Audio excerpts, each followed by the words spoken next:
Ce podcast existe grâce au soutien de Non-Violence 21, du Centre pour l'action non-violente, de l'association Sortir de la violence et de l'association pour la communication non-violente. Il existe aussi grâce à vous qui écoutez, qui partagez, et grâce aux généreux donateurs et donatrices qui aident à la fabrique de cette émission. Merci beaucoup. Sachez que j'anime désormais des ateliers créatifs de sensibilisation à la force de la non-violence à destination de tout public à partir de 14 ans. Toutes les informations sont sur mon site force-nonviolence.fr. Parlez-en autour de vous. Belle écoute. C'est d'abord une écologie de l'être humain, la non-violence. Ma lutte va être à travers la parole. Si tu mets la graine de violence, tu la retrouveras en face. Ne jamais obéir. Urgence climatique, justice sociale. D'abord dénoncer le système. Mobilisation citoyenne. On ne peut pas être dans la violence et l'humanisme à la fois.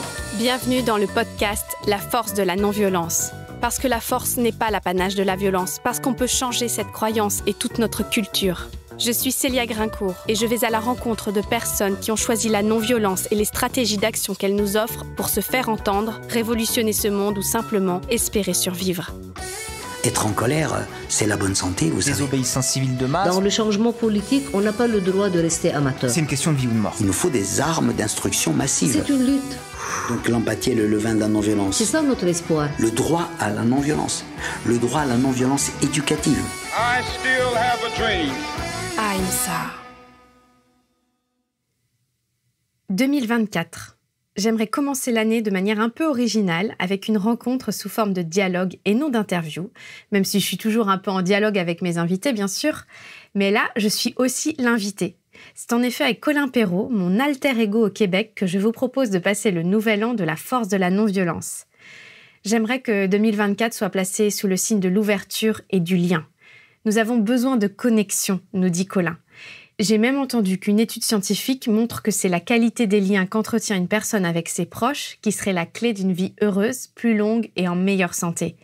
Alors quoi de mieux pour moi que de papoter maintenant avec le créateur du podcast Culture d'empathie, qui est enseignant, activiste et anime des retraites sur la non-violence. Et j'en profite pour faire un vœu avec lui. Relier chaque invité que je reçois aux autres invités et à vous toutes et tous qui écoutez. Que notre communauté se fortifie et grandisse cette année. Parti! Bonjour Colin. Bonjour Célia. Ravie de te parler, de te rencontrer. Merci de m'avoir contacté et de m'avoir fait découvrir ton blog et ton podcast Culture d'empathie au Québec. Oui, je suis au Québec, effectivement. Toi, tu as une chance, c'est que j'ai vu que tu fais des interviews en anglais. Du coup, tu as aussi l'ouverture sur tout le reste du Canada, le continent américain. Étant donné ici au Québec, au Canada, on est plongé aussi dans la culture nord-américaine. Et moi-même, une partie de ma famille est américaine. Alors, j'ai une facilité dans les deux langues, l'anglais et le français, et d'autres langues aussi, dont une entrevue que je viens de sortir il n'y a pas longtemps aussi, en espagnol aussi. C'est la dernière entrevue que j'ai faite avec Juan Pablo Lazo-Ureta, qui est un avocat de formation qui a décidé de donner sa vie pour créer des communautés intentionnelles et développer le mouvement de la paix au Chili, en Amérique du Sud. Donc, j'ai déjà des entrevues en 3 langues dans mon podcast, mais peu importe la langue, ce qui relie toutes ces entrevues, c'est des personnes inspirantes. En anglais, on dit « embody ». C'est des gens qui manifestent concrètement dans leur vie, qui le vivent à tous les jours, la non-violence. Et ce que moi, j'appelle la culture d'empathie. C'est-à-dire, tu recherches des personnes qui sont dans la cohérence dans leur vie personnelle et dans leurs actes. C'est ça, leurs actions, leurs combats. Exactement. Oui, on est tous des paradoxes, hein, Célia? Même si toi, tu fais le blog et le podcast La force de la non-violence, moi, je fais quelque chose qui s'appelle Culture d'empathie. Des fois, les gens sont intimidés par ça. « Ah non, moi, je suis violent » ou « Moi, je suis pas assez empathique » »« Ah, ces gens-là, je pourrais pas leur parler » ou « Je peux pas faire partie de cette communauté-là ». Mais la réalité, c'est que nous avons tous le potentiel de violence. Je pense que je t'apprends rien. Et jamais on est empathique, on est non-violent à tous les moments de notre vie. Je crois que le travail, c'est vraiment de reconnaître le potentiel, de reconnaître quand on tombe, je dirais, dans les habitudes, dans les réflexes qui nous amènent à des choses qu'on regrette souvent, que ce soit dans nos paroles, nos gestes, nos dépendances et la volonté de se transformer. Moi, je dis toujours que la non-violence, c'est tendre vers une histoire où l'on peut choisir le respect, l'amour, la considération. C'est une question de choix. Ouais, c'est ça. C'est intimidant de penser, OK, je dois être non-violent. C'est déjà violent. C'est violent envers soi, exactement. Alors, c'est intéressant que tu me donnes un peu ta définition de la non-violence parce que tu sais que moi, je demande toujours à mes invités ce que c'est pour eux la non-violence. Et comme tu as appelé ton podcast Culture d'empathie, je me demandais quelle était la place de la non-violence pour toi dans l'empathie. Comment tu relis ça? Oui, j'adore quand tu poses cette question-là aux invités en passant, Célia. J'aime tellement cette trame-là qui revient à chacun de tes podcasts. Puis les définitions sont souvent très différentes, très intéressantes. Ouais. Puis je vais te la poser la question après, je te le dis tout de suite. Parce que je veux l'entendre toi aussi. Je me disais souvent, c'est quoi Célia, elle, sa définition de la non-violence? Alors, il faut qu'on revienne à ça. Mais je vais quand même répondre à ta question avant. J'ai choisi d'appeler le projet que je fais Culture d'empathie parce que pour moi, l'empathie, c'est une des composantes les plus importantes d'une vie de non-violence. L'empathie, ça part numéro 1, comme un peu en permaculture, de la zone 0. Moi, aujourd'hui, comment je vais? Moi, aujourd'hui, de quoi j'ai besoin? Moi, aujourd'hui, de quoi je suis capable? Il y a des journées où je suis capable d'avoir des dialogues très difficiles avec quelqu'un avec qui je ne m'entends pas. Il y a des journées où je ne suis pas disponible pour ça. Qu'est-ce qui fait que je vais être un être en santé, qui va être capable d'aider les autres, qui va être capable d'être dans ma propre créativité? Puis à partir de cet espace-là, d'aller en curiosité vers l'autre. Une curiosité saine de savoir comment ça va pour les gens autour de moi, pour pouvoir apprécier quand les gens font quelque chose de bien que j'aime, mais pour pouvoir aussi comprendre quand les gens font des choses qui peuvent être destructives pour eux-mêmes ou pour leur relation ou pour leur milieu autour d'eux. Puis aussi d'être capable de se mettre dans la place de quelqu'un d'autre, de marcher dans les souliers de quelqu'un d'autre pour comprendre pourquoi cette personne fait cela. Et pour moi, ça, c'est la base de la non-violence. Sur Terre, en ce moment, on est sur une trajectoire depuis le début de l'humanité où il y a des très belles choses, mais aussi beaucoup d'actions, de comportements destructeurs qui ne sont pas au service de la vie, qui ne sont pas au service de l'amour, de la beauté, de la co-création. Et on est tous dans le même bateau. Puis pour que ce bateau-là avance d'une façon, je dirais, qui amène plus de joie, moins de souffrance sur Terre, il faut être capable de rentrer en relation avec les personnes avec qui on n'est pas d'accord, avec qui on ne s'entend pas, avec qui on sent qu'ils font des gestes de destruction. C'est la chose la plus difficile. Et une des personnes qui m'a beaucoup inspiré là-dedans, c'est un Canadien que j'ai interviewé qui s'appelle Léonard Desroches. Puis lui, il travaille beaucoup sur la thématique d'aimer son ennemi. C'est la figure un peu extrême, hein, aimer son ennemi, mais si on veut avancer sur cette terre, il va falloir qu'on soit capable de voir la beauté chez quelqu'un avec qui on est en opposition. Puis je pense à Martin Luther King qui faisait exactement ça avec les personnes qui voulaient le blesser lui-même, qui voulaient tuer des personnes de sa propre communauté, mais qui réussissaient toujours à voir, waouh, ces gens-là vivent la peur, ces gens-là vivent l'ignorance, comment je peux aller vers eux? Je suis parti un peu sur la culture d'empathie, mais je suis curieux, Célia, pour toi, c'est quoi la non-violence? Et aussi, si tu veux nous parler un peu de la place de l'empathie dans la non-violence.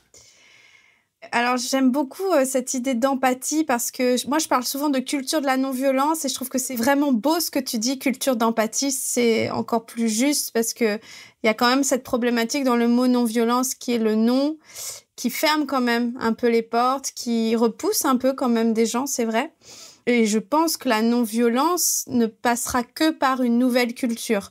C'est-à-dire qu'actuellement, nous baignons, et souvent même sans nous en rendre compte, dans une culture de violence par nos conditionnements éducatifs, par aussi la hiérarchie, les dominations à tous les niveaux. Et la culture d'empathie, ça va exactement à l'inverse. C'est une culture qui démonte toutes les dominations, qui se met au service de soi-même et de l'autre. Et justement, je réfléchissais un peu avant qu'on se rejoigne là par téléphone.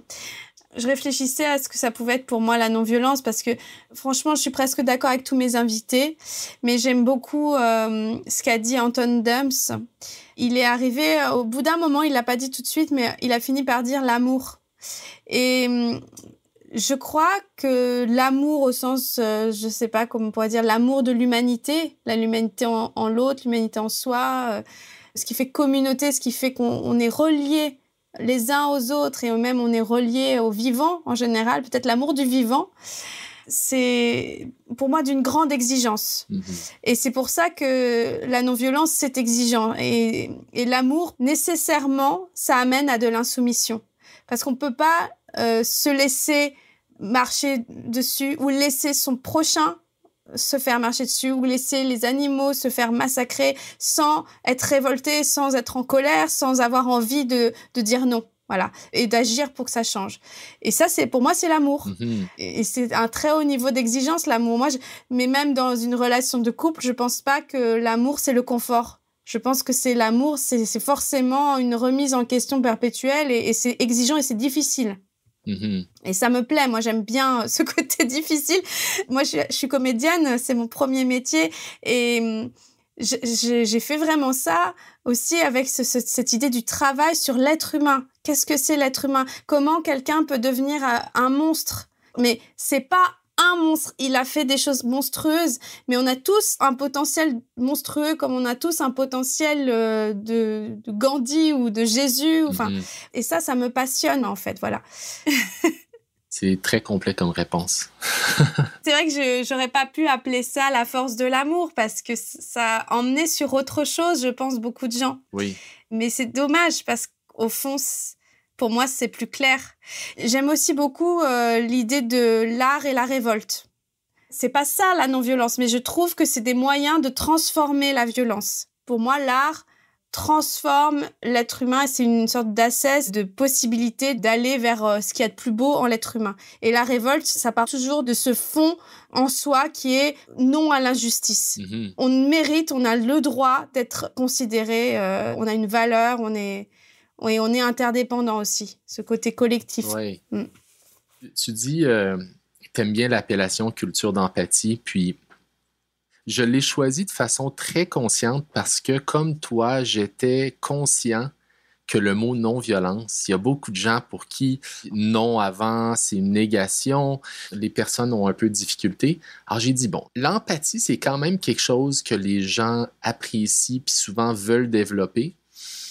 Puis en même temps, je voulais quand même que ça soit relié à la non-violence parce que moi, en soi, en ayant étudié la non-violence, le mouvement de la non-violence, la communication non-violente de Marshall Rosenberg. Puis il ne faut pas l'oublier, Marshall Rosenberg, il a appelé ça la communication non-violente pour se relier directement à Ahimsa, à Martin Luther King, à Nelson Mandela. C'était ses plus grands modèles, ces gens-là, Marshall Rosenberg. Alors moi, j'ai vraiment une appréciation de ce mot-là. Et j'ai voulu que ça soit quelque chose qui rejoigne un peu plus large, mais sans tomber non plus juste dans « je vais prendre soin de moi, juste moi ». Un peu comme des fois, il y a certains mouvements d'évolution personnelle que c'est comme « si moi je vais bien, je me sens bien, bon, après ça, le reste va tout s'arranger ». Puis c'est vrai que c'est important de prendre soin de soi. Moi, d'ailleurs, dans ma vie en ce moment, je suis dans une période où je sens que je dois prendre soin de moi parce que j'ai été très, très sollicité, très occupé à courir d'un bord puis de l'autre. Puis, je sais pas toi, mais des fois, on a un profil un peu sauveur aussi dans la non-violence. On voudrait aider dans tous les fronts. Je crois qu'il faut être conscient parce que j'ai vu beaucoup de personnes aussi autour de moi qui peuvent vraiment se fatiguer. Oui. Donc, notre propre régénération, notre propre source d'énergie, on doit en prendre soin pour pouvoir donner aux autres. Et avant de développer le projet Culture d'empathie, j'aime bien ce que tu dis par rapport à l'engagement parce que moi, j'ai commencé comme un activiste, un militant, un activiste, comme certaines personnes que tu as interviewées. John Palais. Oui, il a fait Greenpeace et puis Alternatiba. J'apprécie beaucoup entendre ces gens-là qui sont vraiment sur le front. Moi, dans les dernières années, j'ai été très impliqué ici, d'ailleurs, au Québec, sur la question de la biodiversité. On est en train d'essayer de protéger certaines forêts ici au Canada qui sont de plus en plus rares, des forêts anciennes et des forêts primitives, on pourrait dire, là, qui n'ont pas été encore exploitées. De plus en plus, elles sont rares, malgré que le territoire ici soit très grand. Alors, il y a des grands mouvements pour ça ici, avec lesquels je suis impliqué, et aussi avec les Premières Nations, avec les communautés autochtones ici au Canada. Mais à un moment donné, il a fallu que je trouve le comment de mon implication. Puis ça, je pense que c'est un moment clé, c'est de savoir jusqu'où moi je vais aller. Parce qu'à un moment donné, je vais rencontrer une situation où je vais vouloir crier après quelqu'un, je vais vouloir les descendre, je vais vouloir les voir disparaître, je vais vouloir leur lancer une roche si je suis dans une manifestation. Ouais. Et jusqu'où je vais me rendre. Et jusqu'à temps que moi j'avais pris ce positionnement-là, je ne vais pas écraser quelqu'un d'autre pour faire du bien dans le monde. C'est à partir de là que mon engagement est devenu plus clair. Et c'est là aussi que la passion pour enseigner la non-violence et l'empathie m'est venue. D'accord. Et alors, donc, si on reprend un peu ton parcours, est-ce qu'il y a un élément déterminant qui explique cet engagement pour la non-violence? Donc, tu parlais des forêts, mais est-ce qu'il y a quelque chose qui te revient? Parce qu'on ne va pas faire peut-être tout l'historique, mais au moins un élément ou deux. Je vais t'en donner quelques-uns rapides, mais après ça, je veux t'entendre toi aussi. Je dirais le premier, moi, je suis enseignant de formation. L'éducation, c'est quelque chose d'autre qui me passionne. Et j'ai vu dans le milieu de l'éducation, dans la classe, par la façon que le système est fait, la confrontation. Élèves, professeurs, professeurs, entre professeurs, professeurs avec la direction. J'ai vu qu'il y avait beaucoup de combats. Qui va être le plus fort? Et là, j'ai réalisé, non. Moi, je ne veux pas être dans cette partie-là avec mes élèves. C'est là que j'ai commencé à étudier la non-violence. Je me suis dit, il doit avoir une façon d'être égal à égal. Mais travailler dans un système d'éducation où la loi du plus fort est tellement instaurée, c'est très difficile d'être un petit élément dans mon école avec 1000 personnes, puis d'être la personne qui veut vivre les relations différemment. Je me considère encore enseignant et éducateur, mais je travaille à mon compte, parfois pour des associations aussi, parce que la relation est plus importante pour moi d'honorer cette relation-là d'égal à égal de non-violence que de servir un système. Il y a plein de bons professeurs dans le système et je leur lève mon chapeau, mais parfois de travailler dans un système nous empêche de vraiment suivre nos valeurs. L'autre élément qui m'a vraiment été marquant, c'est il y a environ 6 ans, ou près d'où j'habite, la ville de Québec, il y a une mosquée qui a été attaquée par un jeune qui était perdu, qui avait des problèmes de santé mentale, qui avait été, je dirais aussi, incité peut-être à la violence contre des personnes musulmanes. Alors, il est rentré dans la mosquée et il a tué 5 hommes. C'était il y a 5-6 ans. Alors moi, c'est la ville où j'ai grandi, Québec. Je connaissais des personnes qui ont été touchées par ces meurtres. Et c'est là que j'ai commencé le projet Culture d'empathie parce que je me suis dit, qu'est-ce que ce jeune homme aurait eu de besoin pour ne pas commettre ce genre de geste? Qu'est-ce que les familles qui ont perdu un membre de leur famille ou un blessé, qu'est-ce que ces gens-là ont besoin? Qu'est-ce que la population a besoin en ce moment? Ce que je voyais, c'était des politiciens qui tentaient de ne pas avoir de l'air trop fou. Je voyais des médias qui soit descendaient les musulmans. Tu comprends qu'ils avaient un peu cherché le mal. J'entendais d'autres gens qui attaquaient le jeune homme qui avait fait les meurtres. Personne ne prenait responsabilité. Personne ne se disait, est-ce que ça se peut qu'on vive dans un monde qui attise la violence? Qu'est-ce qui manque? Et là, j'ai vu les familles musulmanes qui avaient perdu des êtres chers quelques semaines après. Ils ont dit, nous pardonnons le jeune homme qui a commis les gestes. Et nous envoyons nos condoléances à la famille de ce jeune homme qui viennent eux aussi de perdre leur fils. Et nous voulons créer la réhabilitation et l'unité dans la communauté. J'ai pleuré quand j'ai entendu ça, j'ai senti l'amour et là, j'ai senti la réponse est là. C'est une réponse de non-violence, c'est une réponse d'empathie, c'est une réponse de pardon. Le pardon, c'est un autre élément essentiel de la non-violence. Et j'ai dit, voilà, c'est ce qu'on a de besoin de plus dans le monde. Et moi, je sens que j'ai une facilité pour amener ça dans le monde. Alors, je vais, comme Célia, tenter de donner la parole aux gens qui veulent créer ce type de monde. Et je vais prendre la parole, moi aussi, pour nommer ces vérités que nous avons besoin d'entendre de plus en plus. Mais moi, je serais curieux de t'entendre, Célia, parce que j'ai lu un peu, puis tu m'en as parlé aussi, que tu es une personne avec plusieurs chapeaux, comédienne, formatrice, mais ce que j'ai compris, dis-moi si je me trompe, mais que vraiment, tu as voulu mieux connaître la non-violence quand tu es devenue maman. Est-ce que c'est vrai? Oui, c'est vrai, ça a été un grand choc dans ma vie, le fait de devenir maman, parce que Tu sais, tu parlais du fait qu'on a un petit côté sauveur et tout. Donc moi, j'avais un petit côté, je vais sauver le monde avec l'art. Okay. J'avais aucune idée que je pouvais être violente. Je sentais pas ça chez moi. Et en fait, quand mon fils est né, la première année, d'abord, je jouais beaucoup au théâtre. J'étais très contente avant d'avoir mon bébé. Je me disais, ah super, je vais tout de suite reprendre le travail. Et puis quand il est né, c'était en fait une déchirure de le laisser. Et puis après ça, j'ai essayé de rattraper un peu le temps perdu, mais c'était très difficile parce que je pense que mon fils aussi a dû souffrir de cette séparation et il dormait pas du tout la nuit. Il était très intense, il faisait des colères très très fortes, etc. Et j'étais démunie. Parfois la nuit, je me mettais à hurler sur lui parce que je dormais pas et je me disais mais je vais finir par le frapper. Enfin c'est pas possible, c'est pas moi, c'est pas possible. Ça a été un grand choc de me voir comme ça en fait.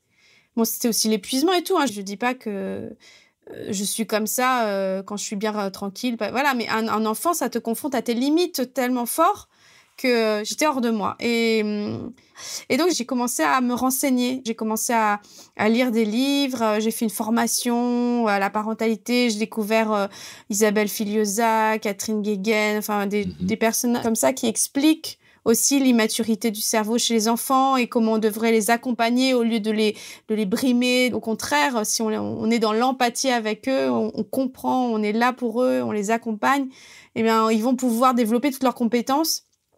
Et en plus, l'enfant te montre l'amour inconditionnel. Enfin, vraiment, c'est nous, les adultes, qui sommes confrontés à nos limites. Mais l'enfant, le bébé, il nous pardonne tout de suite, dans la seconde, ce qu'on fait. Enfin, moi, je trouve ça incroyable, d'ailleurs. Qu'on pense que l'amour inconditionnel vient des parents. Pour moi, c'est faux, c'est l'inverse. C'est ça qu'ils nous apprennent, les enfants, c'est l'amour inconditionnel. Et donc, j'ai commencé à me former et ça a été pour moi une révolution. C'est-à-dire, je me suis dit, oh, mais en fait, c'est ça la clé. Parce que j'étais en recherche depuis toujours parce que bien sûr ce monde me révoltait, l'état du monde, l'écologie, les rapports humains. J'étais dans une troupe, il y a eu des disputes pas possibles, des choses terribles sur le plan humain qui me déchiraient. Enfin, comment ça se fait qu'on peut pas vivre ensemble? Comment ça se fait que même réunis par un idéal, on se déchire? Enfin, et là je me suis dit mais c'est ça la clé, c'est qu'on a tous été maltraités. Alors, il y a évidemment l'éducation familiale, mais il y a aussi l'éducation de l'école, de l'État, etc., qui pour moi est très forte aussi. Enfin, quand je reviens à mes souvenirs d'enfance, l'école a été un grand choc. Je ne sais pas si au Québec c'est aussi fort, mais en France, c'est quand même à 3 ans... c'est un peu militaire quand même. Hein. Enfin, honnêtement, pour moi, ça a été un traumatisme, je pense. Et peut-être pas pour tous les enfants, okay. Il y en a, voilà. Et je pense que c'est une domestication de l'enfance qui est faite dès la naissance et petit à petit. Et puis, chez nous, on n'a que 2 mois et demi de congé maternité, vite à la crèche, vite ceci. Pour moi, c'est pas les besoins naturels d'un enfant. Il a besoin plutôt de ses figures d'attachement. Et donc, tout ça m'a complètement, changé le regard sur le monde. Et je me suis dit, mais il faut absolument que les gens le sachent. Que c'est ça qu'il faut changer notre façon de faire avec les enfants, etc. Et donc au début j'ai voulu alors déjà j'ai eu un problème, on avait une compagnie avec mon conjoint et puis on a eu des soucis humains, puis on a eu des soucis financiers, enfin bon ça a été compliqué, on a décidé d'arrêter. Et puis, je voulais plus non plus partir en tournée, etc. Enfin, me séparer trop de mon enfant. Donc, j'ai voulu faire de la radio. Parce que j'aimais beaucoup la radio. J'aimais beaucoup ce fait de revenir à soi. J'avais l'impression, quand tu écoutes la radio, il n'y a pas l'écran, justement, qui peut faire écran. Et on est en soi, voilà, ça résonne, ça voyage. Donc, je me suis formée à l'animation radio. Et puis, je voulais faire un podcast sur... à l'époque, j'appelais ça, je pense, éducation respectueuse ou accompagnement respectueux, je sais plus. Et puis, en fait, il y avait 0 réponse parce que moi, j'avais envie de partir avec un peu d'argent quand même, pas beaucoup, mais enfin un minimum. Les gens j'envoyais à des sociétés de production. Soit j'avais pas de réponse, soit non, le sujet ne nous intéresse pas.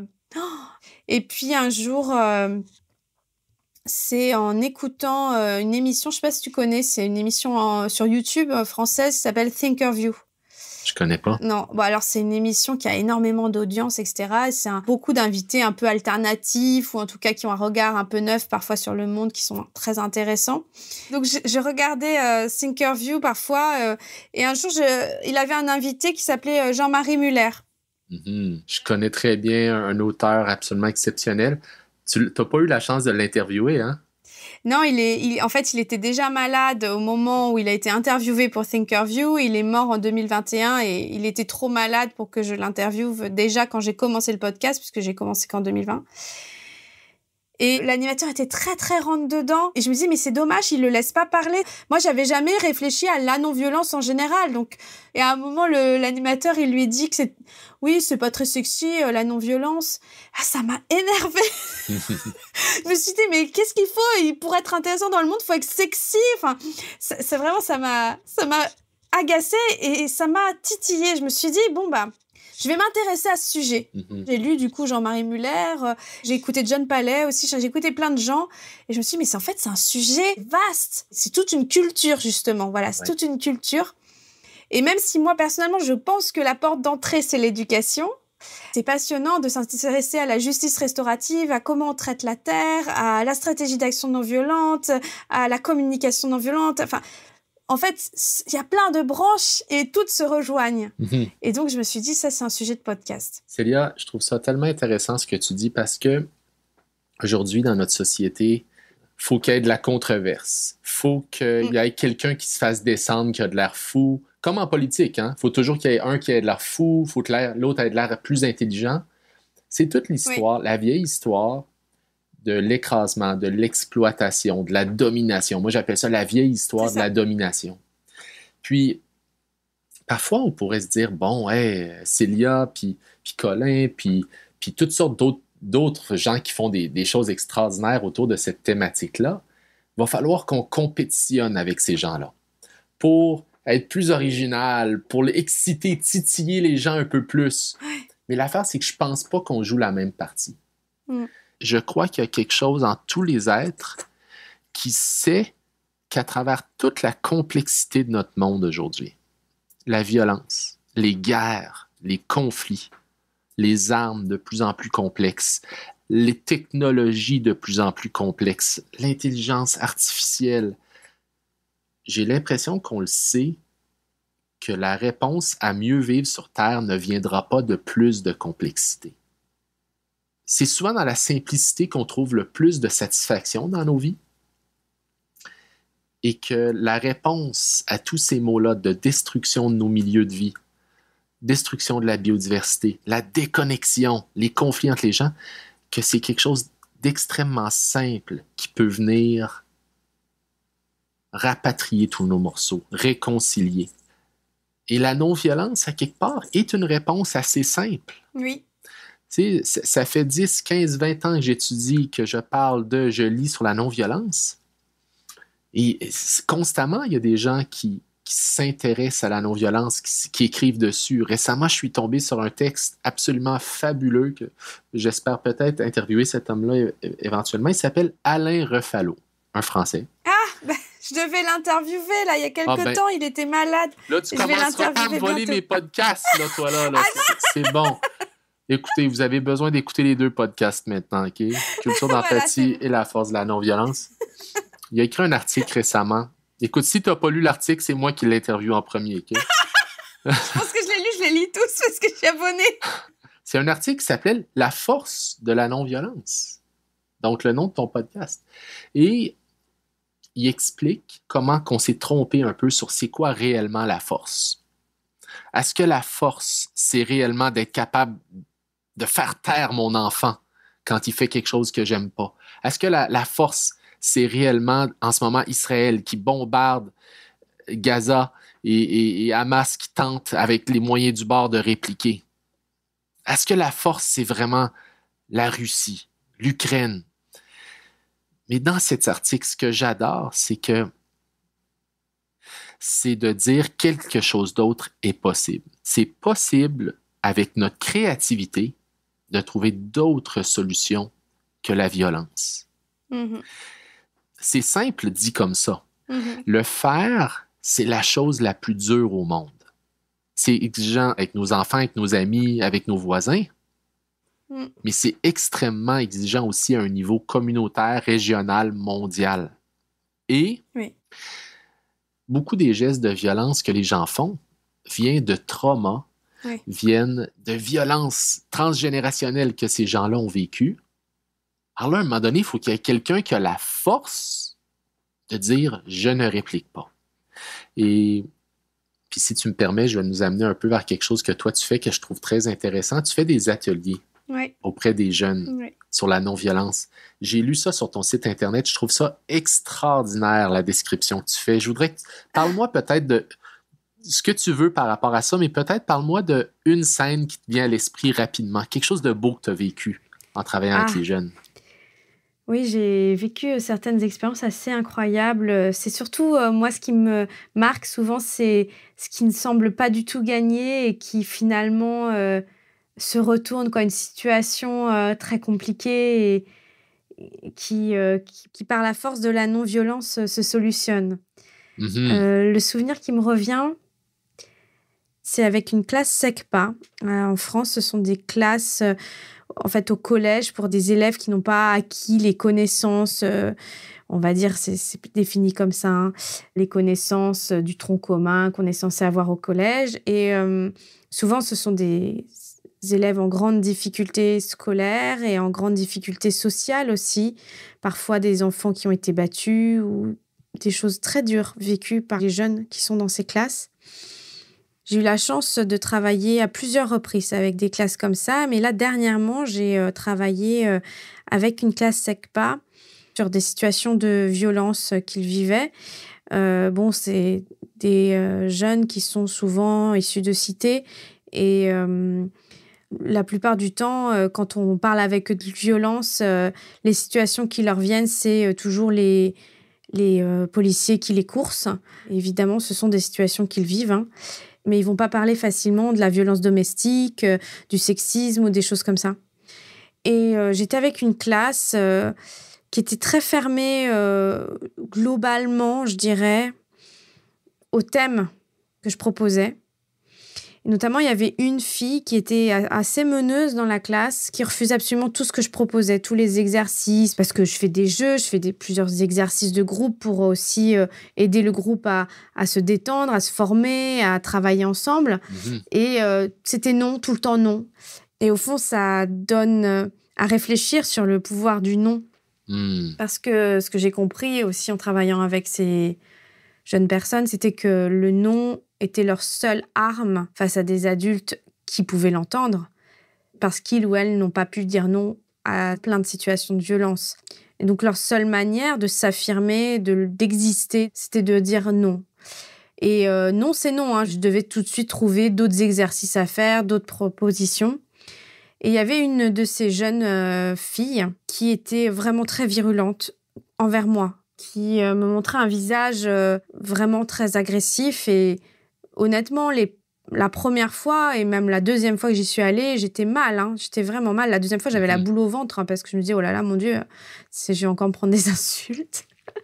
Et puis, j'ai pris une décision dans mon esprit. Je me suis dit, je vais accepter intégralement ce non et je vais refuser de l'enfermer dans l'étiquette qu'elle me renvoie de cette fille très agressive, comme s'il n'y avait que ça d'elle qu'elle pouvait montrer. Ouais. Et donc, je lui ai dit que c'était très dur pour moi, travailler dans ces conditions, même si je ne considère pas que je mérite tes insultes ou qu'elle s'adresse réellement à moi, c'est dur de vivre ça. Donc, tu ne veux pas, ok, il n'y a aucun souci, tu ne fais pas, tu n'es obligé à rien. Par contre, est-ce que tu peux laisser le groupe aussi s'autodéterminer, laisser chacune s'autodéterminer et dire si oui ou non ils ont eux envie de faire, parce qu'elle entraînait énormément le groupe. Et donc, elle a un peu entendu, enfin, j'ai eu l'impression, puisqu'elle a refusé de faire toute la séance. Mais petit à petit, pendant cette séance-là, certains élèves ont vraiment participé, ont commencé à mettre en scène des situations de violence, parce que je travaille beaucoup avec le Théâtre Forum, etc. Il y en a qui ont fait un slam, il y en a une qui a fait de la danse. Donc, il y a eu plusieurs choses quand même qui ont été montrées de situations vécues de violence. À la fin, on a fait une présentation devant le collège de ces ateliers. C'était 4 séances. Et la dernière séance, cette fille qui refusait catégoriquement d'entrer en relation avec moi et entrer en relation avec ce que je proposais, elle m'a dit « J'aimerais bien présenter l'atelier. » Superbe. Alors, je dis « Ok, à la base, je comptais le présenter, hein, évidemment. » Et je lui dis « Mais comment tu veux le présenter ?» Je veux expliquer ce qu'on a fait, puisque j'ai assisté à tout. Je veux expliquer comment ça s'est passé. Je lui dis, OK, est-ce que pendant cette séance, tu es d'accord d'écrire une trame pour que je vois et qu'on la corrige ensemble et que aussi chaque personne que tu présentes, chaque groupe que tu présentes soit d'accord avec cette trame. Et elle m'a dit, OK. Bon, je suis restée beaucoup plus longtemps que prévu parce qu'on a passé 1 heure ensemble quasiment. On a travaillé sur cette trame et c'est elle qui a présenté entièrement l'atelier au reste de l'école. En fait, elle s'est impliquée bien plus que tout ce que j'avais imaginé. Elle a fait tomber le masque. Et ça, c'est ce qui m'a le plus touchée, en fait. Wow. Mais Célia, c'est courageux ce travail que tu fais dans les écoles. Tu travailles avec des jeunes d'un milieu plutôt difficile. Et c'est un travail courageux parce que souvent, on va vouloir divertir ces jeunes-là. Mais est-ce qu'on va vraiment aller à la racine du problème? Puis leur donner la possibilité de vivre quelque chose autrement. C'est ça. C'est comme un peu, souvent je dis aux jeunes, la chance qu'on a, c'est quand il y a un stimuli, si on tombe juste dans l'habitude, on essaie toujours la même chose, on va avoir toujours le même résultat. Alors là, il y a le stimuli, on prend un grand respire et on se pose la question, est-ce que je veux essayer quelque chose d'autre? Est-ce que je suis curieux? Si la réponse c'est oui, là on se dit, OK, créativité. Qu'est-ce que je pourrais essayer de différent? Puis là, c'est la phrase de Marshall Rosenberg qui va rendre ma vie plus merveilleuse. Et souvent, on le dit, la violence, c'est un manque de mots, c'est un appel à l'aide, c'est des habitudes, c'est des dépendances. Alors, comment qu'on pourrait le vivre autrement? Quand je travaille avec un groupe... Oui, parce que toi aussi, du coup, tu travailles et tu fais des formations aussi. Oui, je travaille avec des organismes communautaires. Parfois, je vais dans les écoles. Quand les écoles m'appellent, c'est pas c'est pas moi qui sollicite tant les écoles. Moi, je trouve très important dans ce travail qu'on travaille avec les gens qui veulent travailler avec nous. Quand j'arrive dans un groupe où il y a des gens qui sont obligés de travailler avec moi, ça m'est arrivé moi aussi récemment de travailler avec un groupe de jeunes. Je suis allé dans une école, les jeunes n'avaient pas le choix d'être là parce que supposément l'éducation est obligatoire, mais quand on s'y connaît un peu, on sait que il y a plusieurs options. Comme nous, par exemple, on fait l'école à la maison, en famille, moi avec ma famille. Alors, il y a plusieurs options, mais ce que je veux dire, c'est que les jeunes avec qui je travaillais aussi étaient là de façon supposément obligatoire. Et souvent, je rentre dans la classe puis j'essaie d'avoir de l'empathie pour commencer. « Hey, la gang, je sais que vous n'avez pas choisi d'être ici. On a 1 heure ensemble. Est-ce qu'on essaie de faire quelque chose qui fait du sens pour vous? » Puis là, j'essaie de gonfler leur ballon d'empathie. Des fois, ça marche, des fois, ça ne marche pas. Mais les jeux de rôle leur donnent une chance de voir une autre perspective, une autre possibilité.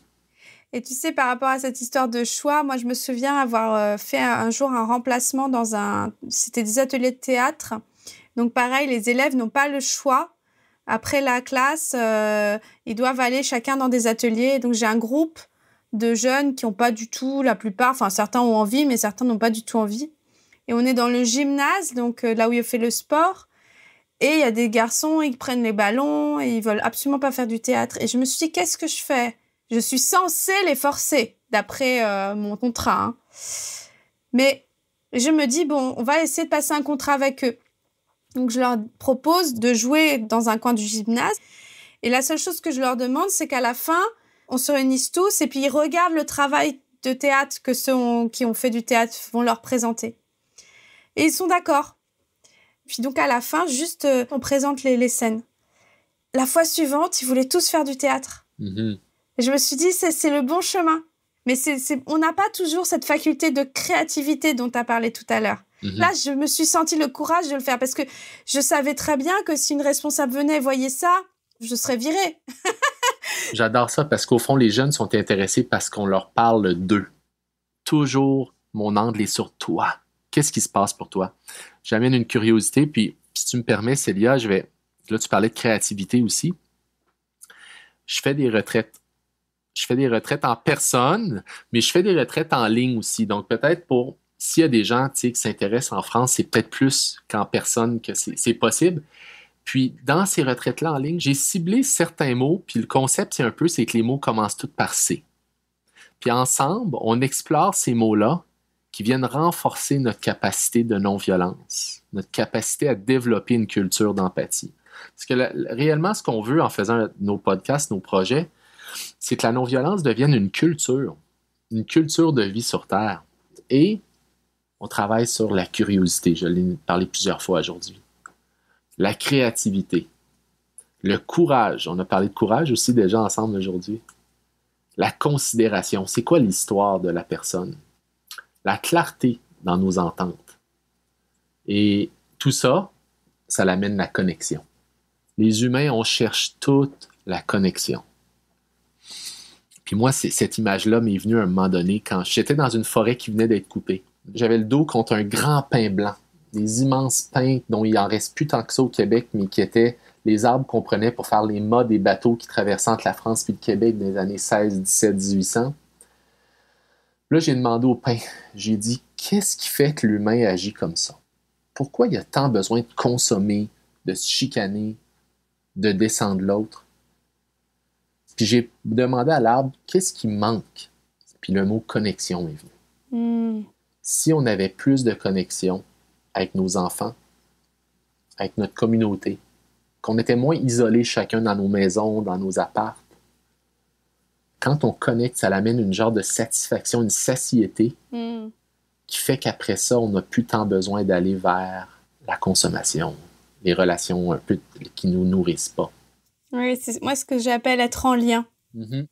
Et ça me ramène vraiment à cette idée parce que le podcast, moi, il y a un endroit où ça me frustre beaucoup. C'est que même si ça me crée des connexions, ne serait-ce qu'avec mes invités, évidemment, c'est des très belles rencontres, même des personnes avec qui je suis devenue proche, et puis avec certains auditeurs, auditrices, mais c'est quand même quelque chose qui part dans la nature. Moi, j'ai parfois l'impression de semer au vent. Et en même temps, de temps en temps, même quand même assez régulièrement, j'ai des auditeurs, auditrices qui m'écrivent des choses tellement belles où je me dis, mais c'est utile. Oui, je dois continuer. Voilà. Ça, c'était mon questionnement.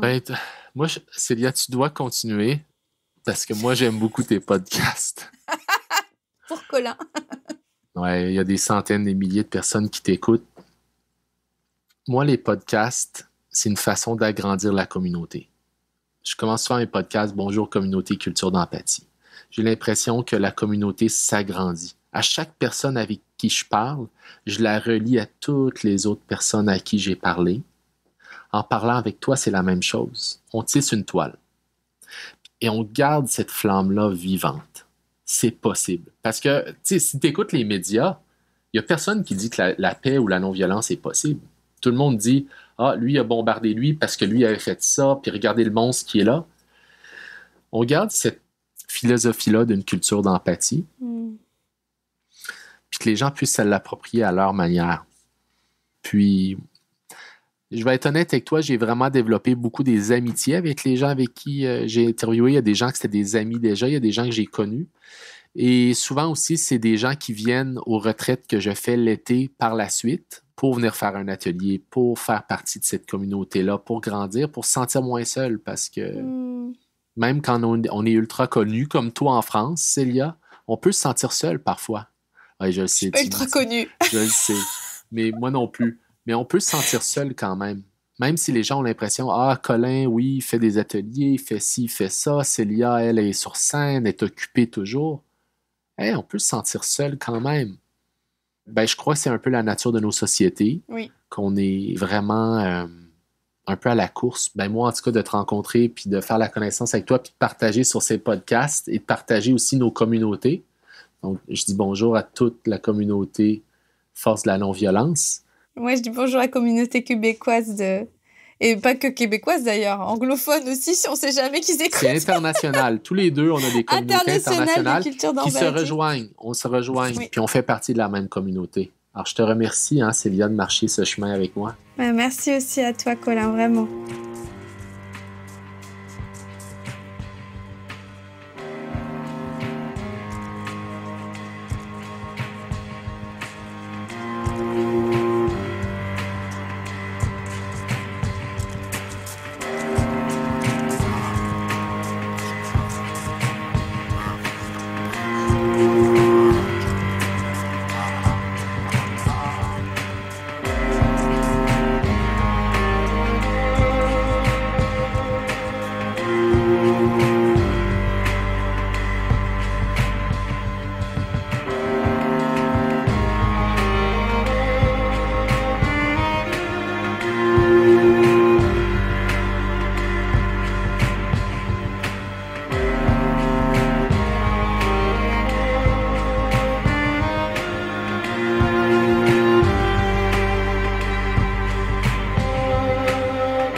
vous avez apprécié ce moment passé ensemble, vous pouvez soutenir mon travail en le partageant et en parlant autour de vous. Et vous pouvez aussi me faire des dons, ponctuels ou réguliers, en cliquant sur l'onglet « Soutenir » du site force-nonviolence.fr. Je nous souhaite d'utiliser nos peurs, nos colères et nos révoltes comme un moteur pour agir et transformer ce monde. Ahimsa.